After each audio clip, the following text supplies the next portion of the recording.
adigoon waxba i weydiin ayaan ku warramayaa askari gabadhaasi waxay ahayd dhimatay macallimad ciyaalkayga wax bartaa oo maxay bari jirtay ingiliishkay bari jirtay xafladda maxay ka doontay waa ii sheeg gabadhaa dhimatay aysaal macnaha marwada jihaan waxaa ka dhaceeyay saaxiibtinimo saa darteed xafladda ayay ku casuuntay iyadu ma garatay markaa xidhiidh noocyadeedii ka dhexeeyey sheeg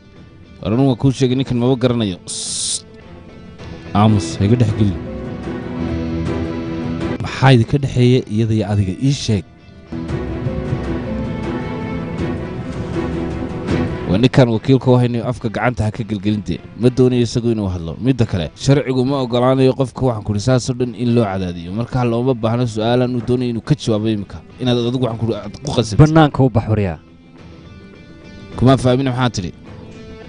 bannaanka u bax weliba kadinkaygu sug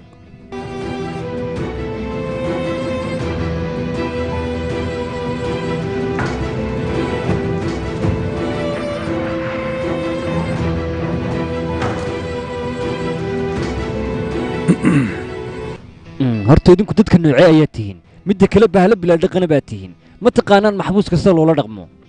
aniga may taqaanaan jiihaan karadaak ayaa la yidhaahdaa midda kale ma waxay haysataa nin waalan mise waxaad imoodaysaan doqon isnacay marka aan dilaayay gabadh joogta xafladda ay gabadhaydu dhigtay weliba iyadoo ah macallimad carruurtayda aniga wax bartaa miyaan dadka hortooda ku dili karaa su-aashaydagama jawaabin ilaa imka aniga waa inaan qurux badan ma dhici karta inaad ka hesho ood disho kadibna haa waa dhici karta inaad jeclaatay dee ilaa waxaad jeclaato waxaad jeceshay inaad xoog ku qaadato adigu aad waxaan kudhi iska yeelatee noo sheeg baan kudhi niyo wax kastaaba si u jiraan adigu maxaad isku haysataa ma nin balaaya ka dhacday haa wax kastabay sheeg wixii meeshaa ka dhacay adiga ayaa nooga warran wax kastaba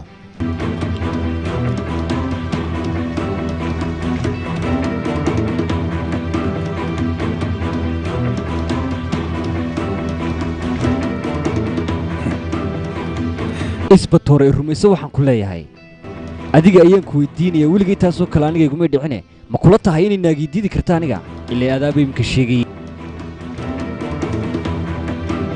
haye miyay kula tahay inay naagiidiidi karta aniga sidaad adiguba imka sheegaysay